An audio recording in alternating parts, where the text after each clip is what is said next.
Hello, lovely people. So we're on chapter 6 of Heindel's Rosicrucian Cosmo conception, the scheme of evolution, the beginning.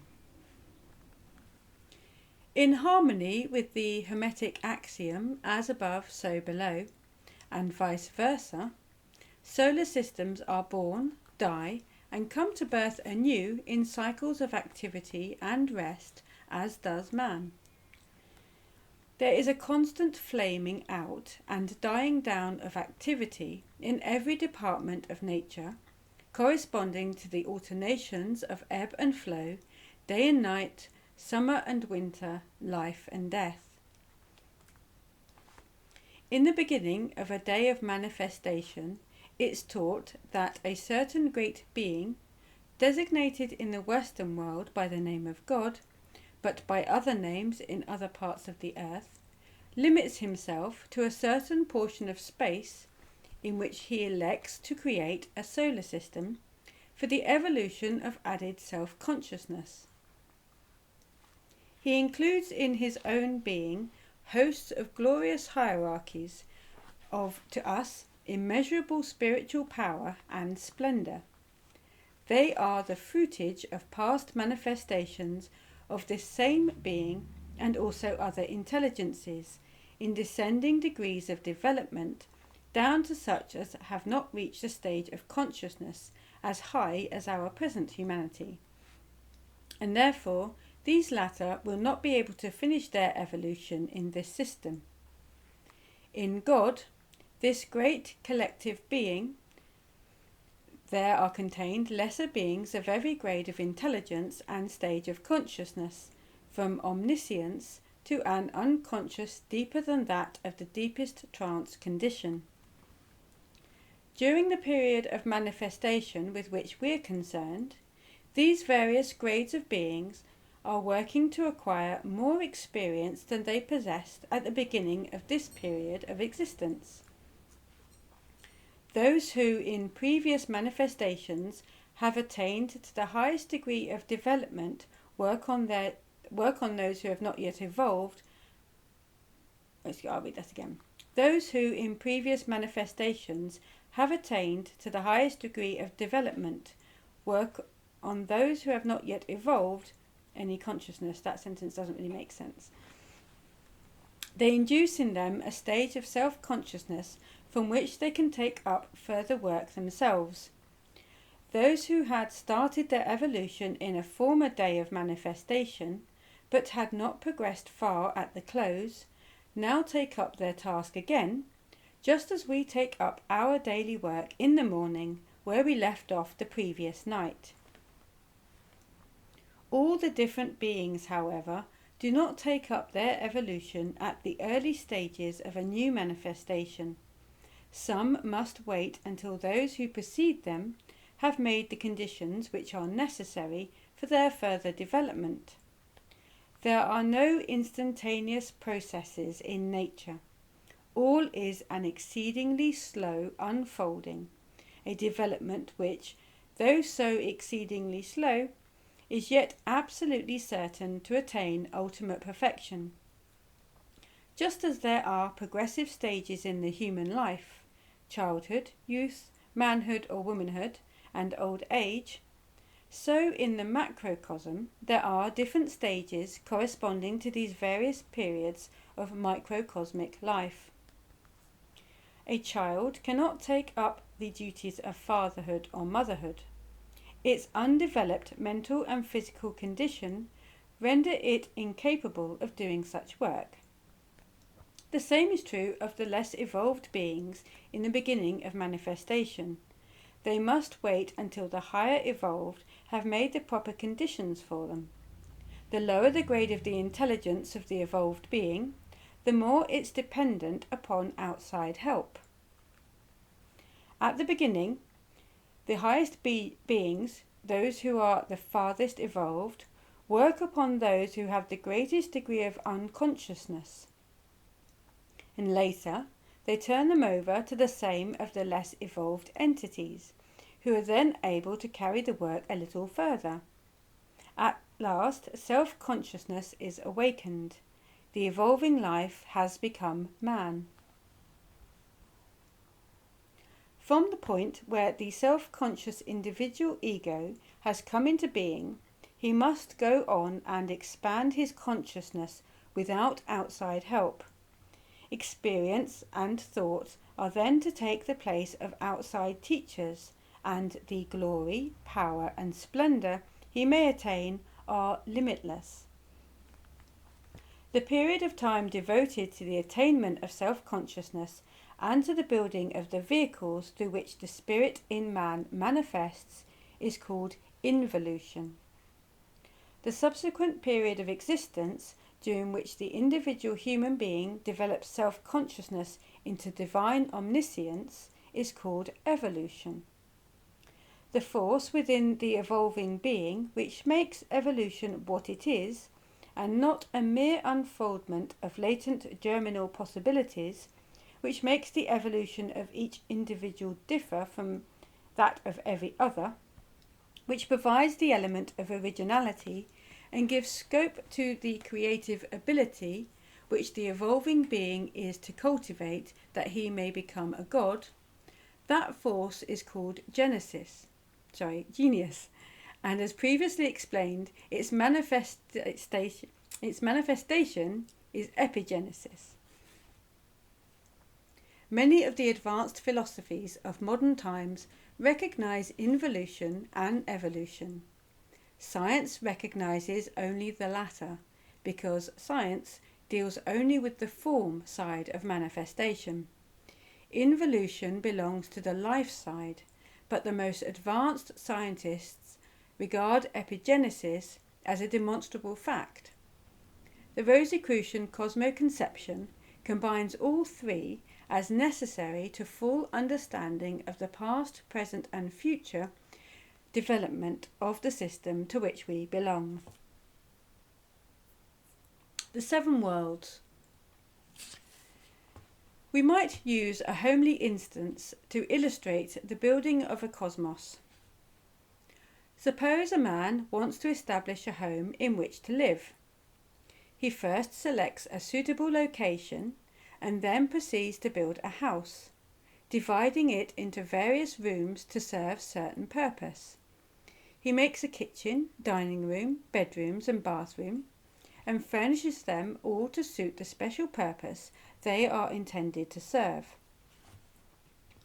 When God desires to create, he seeks out an appropriate place in space which he fills with his aura, permeating every atom of the cosmic root substance of that particular portion of space with his life, thus awakening the activity latent within every inseparate atom.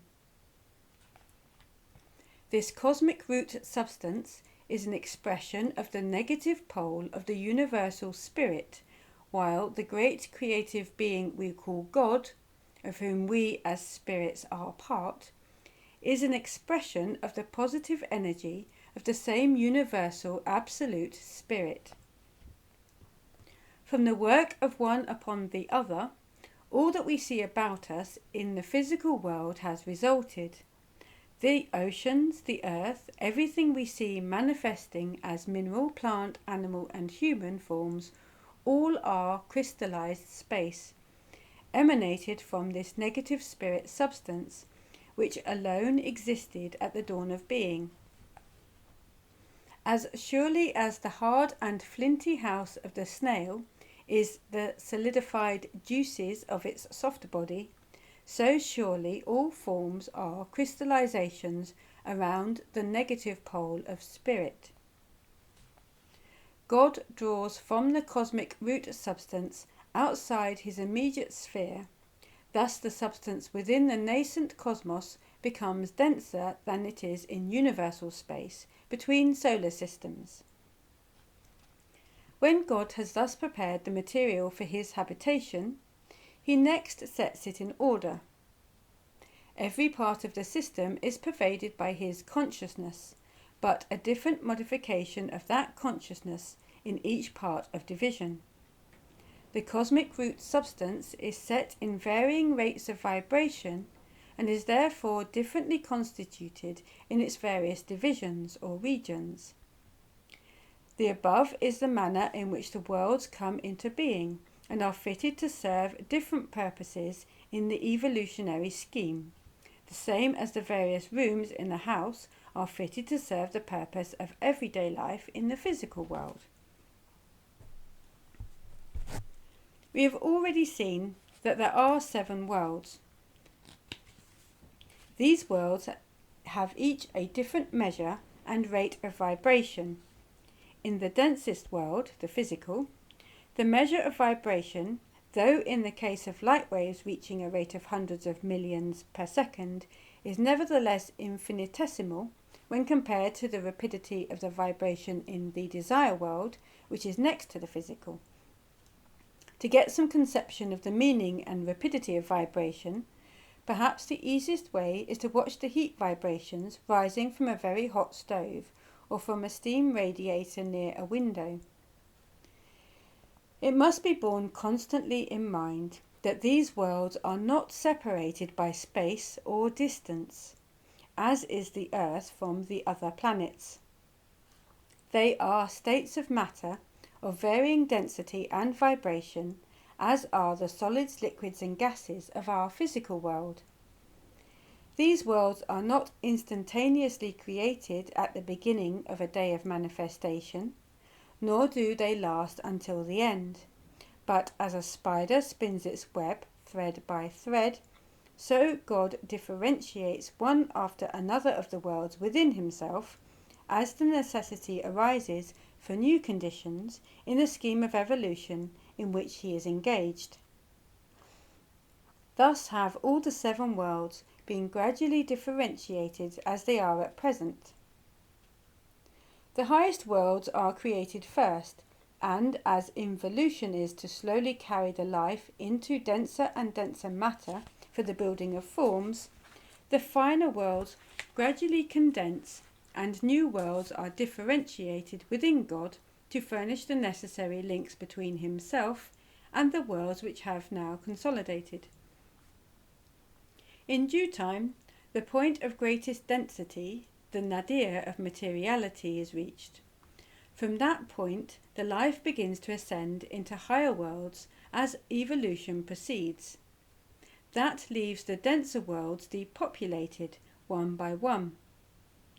When the purpose has been served for which a particular world was created, God ends its existence, which has become superfluous, by ceasing within himself the particular activity which brought into being and sustained that world. The highest, finest, rarest, most ethereal worlds are the first created, and the last eliminated, while the 3 densest worlds, in which our present phase of evolution is carried on, are but comparatively evanescent phenomena incident to the spirit's dip into matter. The 7 periods. The evolutionary scheme is carried through these 5 worlds in 7 great periods of manifestation, during which the virgin spirit or evolving life becomes first man, then God, then a god. At the beginning of manifestation, God differentiates within, not from, himself these virgin spirits as sparks from a flame, of the same nature and capable of being fanned into flames themselves. Evolution is the fanning process which is to accomplish that end. In the virgin spirits are enfolded all the possibilities of their divine Father, including the germ of independent will, which makes them capable of originating new phases not latent in them. The latent possibilities are transformed into dynamic powers and available faculties during evolution, while the independent will institutes new and original departures, or epigenesis. Prior to the beginning of the pilgrimage through matter, the virgin spirit is in the world of virgin spirits, the next to the highest of the 7 worlds. It has divine consciousness, but not self-consciousness. That soul power and the creative mind are faculties or powers attained to by evolution.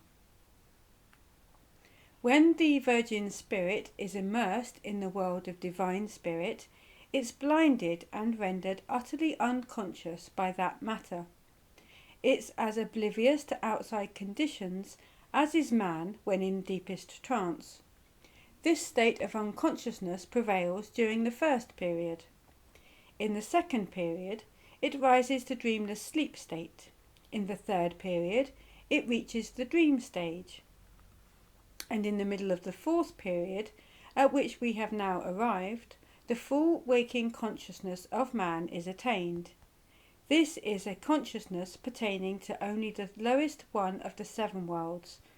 During the remaining half of this period, and the entire 3 remaining periods, man must expand his consciousness so as to include all the 6 worlds above this physical world.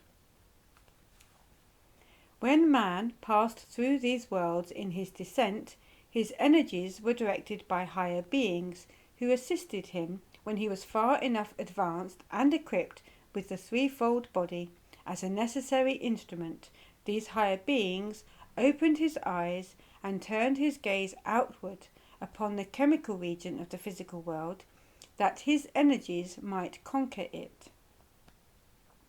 When he's fitted himself by his work in the chemical region, his next step in progress will be towards an expansion in consciousness that will include the etheric region, then the desire world, etc., etc. In the Rosicrucian terminology, the names of the 7 periods are as follows: the Saturn period, the Sun period, the Moon period, the Earth period, the Jupiter period, the Venus period, the Vulcan period. These periods are successive rebirths of our Earth. It must not be thought that the above-mentioned periods have anything to do with the planets which move in their orbits around the Sun in company with the Earth. In fact, it cannot be too emphatically stated that there is no connection whatsoever between these planets and the periods. The periods are simply past, present or future incarnations of our Earth, conditions through which its past is now passing or will pass in the future. The 3 first mentioned periods, the Saturn, Sun and Moon periods, have been passed through. We are now in the 4th or Earth period. When this Earth period of our globe has been completed, we and it shall pass in turn through the Jupiter, Venus and Vulcan conditions before the great septenary day of manifestation comes to an end, when all that now is will once more be merged in the Absolute for a period of rest and assimilation of the fruits of our evolution, to re-emerge for further and higher development at the dawn of another great day. The 3 1/2 periods already behind us have been spent in gaining our present vehicles and consciousness. The remaining 3 1/2 periods will be devoted to perfecting these different vehicles and expanding our consciousness into something akin to omniscience. The journey made by the Virgin Spirit from unconsciousness to omniscience, unfolding its latent possibilities into a kinetic energy, is a process of marvellous complexity, and only the roughest outline will at first be given. As we progress in our present study, however, more details will be filled in until the picture is as complete as the writer is capable of making it. The attention of the student is called to the definition of terms that are given as new ideas are being presented. He is earnestly importuned to familiarize himself with them, as the intention is to simplify the matter by using only one familiar English name for the same idea throughout the work. The name will be as descriptive as possible of the idea to be conveyed, in hopes that thereby much of the confusion arising from a multiplex terminology may be avoided. By paying strict attention to definition of terms, it should not be too difficult for any person of average intelligence to acquire a knowledge of at least the outlines of the scheme of evolution. That such a knowledge is of the utmost importance will, we think, be conceded by every intelligent individual. We live in this world, governed by laws of nature. Under these laws we must live and work, and we are powerless to change them. If we know them and intelligently cooperate with them, these nature forces become most valuable servants. Electricity and the expansive force of steam, for example. If, on the other hand, we do not understand them, and in our ignorance work contrary to them, they become most dangerous enemies, capable of incredible destruction. Therefore, the more we know of the working methods of nature, which latter is but the visible symbol of the invisible God, the better able we shall be to take advantage of the opportunities it offers for growth and power, for emancipation from bondage, and from elevation to mastery. Okay, thus concludes chapter 6 of Rosicrucian Cosmo Conception. I'm not sure, I don't say I agree with everything in this book. There is a lot of material in here that's worthy of perhaps further investigation. So I shall leave it there. I shall see you at chapter 7.